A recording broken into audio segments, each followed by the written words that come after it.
Have you ever wondered what secrets lie buried, not in sand and stone, but in lines of code and encrypted servers?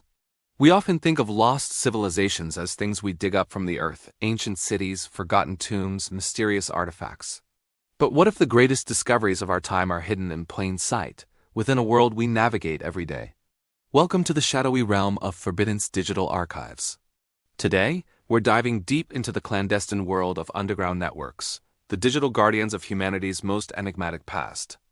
These aren't your typical university databases or national museum collections.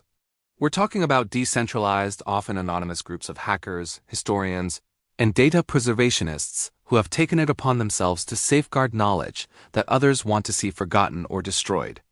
Think of them as modern-day digital Indiana Joneses, but instead of a whip and fedora, their tools are encryption keys and peer-to-peer networks. So, what exactly are they protecting? Imagine digital scans of texts, so ancient and controversial they've been erased from official records. We're talking about high-resolution 3D models of artifacts that were mysteriously lost or damaged in conflict zones, satellite data, revealing inexplicable geological formations that defy conventional history or even suppressed scientific papers that propose radical new timelines for human civilization. These archives hold the digital ghosts of lost worlds, from rumored pre-Ice Age cities to civilizations that flourished in regions we now consider uninhabitable. The story of how these networks began is as fascinating as the secrets they hold. It started in the early days of the internet, in obscure forums and chat rooms where a few passionate individuals realized that history was becoming increasingly fragile. They saw how cultural heritage could be wiped out in an instant, not just by war or natural disasters, but by political censorship and institutional neglect. A deleted file, a decommissioned server, a change in government, and centuries of knowledge could vanish forever. So they decided to fight back. Using the very tools of the digital age, they created a new kind of library, one with no central building, no single point of failure. Information is broken into encrypted fragments, scattered across countless computers around the globe. This decentralized structure makes the archives virtually indestructible. To erase the information, you have to hunt down and wipe every single computer hosting a piece of the puzzle. It's a digital hydra. Cut off one head and two more appear. One of the most famous, or rather infamous, legends in this community is the Library of Whispers. It's rumored to be a collection of texts that challenge the very foundation of recorded history. The legend goes that it contains untranslated scripts from a civilization that predates the Sumerians, with detailed astronomical charts that shouldn't exist for their supposed time. Official academia dismisses these as hoaxes or misinterpretations. But within these networks, they are preserved with meticulous care, waiting for the day a new Rosetta Stone or a new AI algorithm can finally crack their code. And that brings us to the technology. It's truly mind-bending. They use advanced steganography, the art of hiding a file inside another file. A beautiful photo of a sunset might secretly contain a multi-gigabyte 3D scan of an entire archaeological site that's now off-limits to the public. They employ blockchain technology not for currency, but to create an immutable, time-stamped ledger of every piece of data. This ensures that no one can secretly alter the records. It's a permanent, unchangeable history book. But who are these digital guardians? They are a diverse and anonymous collective.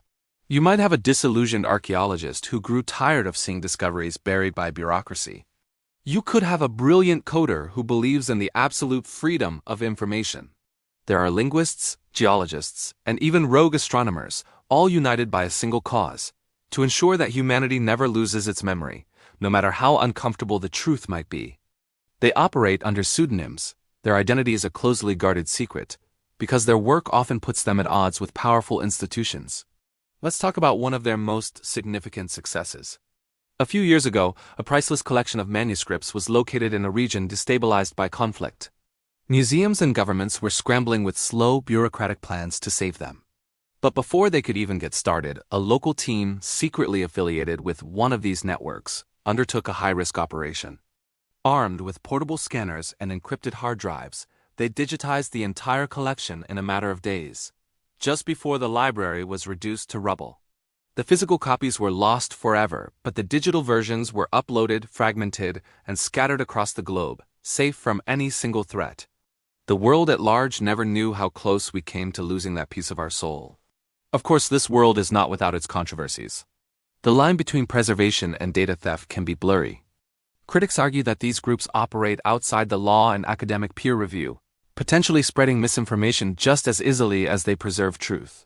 How do we know their lost texts aren't elaborate forgeries? It's a valid concern. The answer, according to members of these networks, lies in transparency. They don't ask you to believe them blindly. Instead, they provide all the raw data, every scan, every line of code, every piece of metadata for the world to analyze. Their philosophy is simple. Here is the evidence. Make up your own mind. They are also pioneering the use of artificial intelligence in incredible ways. Imagine an AI trained to read weathered stone inscriptions that are illegible to the human eye. Or an algorithm that can cross-reference thousands of ancient myths to find common threads, pointing to a real, forgotten event in human history. They are building AI that can reconstruct entire buildings from fragmented ruins and even simulate the languages of lost cultures. It's a fusion of the ancient and the ultramodern, a bridge across millennia built with silicon and logic. So how can you or I get a glimpse into this world? It's not easy. You won't find these archives on Google. Access usually requires an invitation, a proven level of expertise, or solving complex cryptographic puzzles that act as digital gatekeepers. They are designed to keep out those who would exploit or destroy the information. But their influence is slowly seeping into the mainstream. You see it in documentaries that suddenly have access to stunning 3D models of inaccessible sites, or in academic papers that quietly reference data from anonymous sources. The Guardians are sharing their secrets, but on their own terms. The future of these forbidden archives is both thrilling and uncertain. As technology evolves, so will their methods. Quantum computing could pose a threat to their current encryption, forcing them to constantly innovate. At the same time, the rise of virtual and augmented reality could allow us to one day walk through their preserved lost cities, interacting with a history that was almost erased. We could stand in the virtual halls of the Library of Alexandria, browsing scrolls that were thought to be burned to ash 2,000 years ago. What these digital guardians are doing is more than just hoarding data. They are defending the very idea that our collective story belongs to all of us, not just the victors who write the history books or the institutions that decide what's worth saving. They are ensuring that future generations will have the chance to study all the chapters of the human story, not just the officially approved ones. They are the keepers of our forgotten past, and in a way, the architects of a more complete future. The next time you look at a digital photo or a simple file on your computer, remember that it could be more than it seems. It might just be a vessel, a silent guardian carrying a piece of a lost world. Thank you so much for joining me on this journey into the digital underground. It's a reminder that history is not a static thing of the past, but a living, breathing entity that we are all responsible for protecting. If you found this fascinating, hit that like button and subscribe for more deep dives into the world's greatest mysteries. See you next time.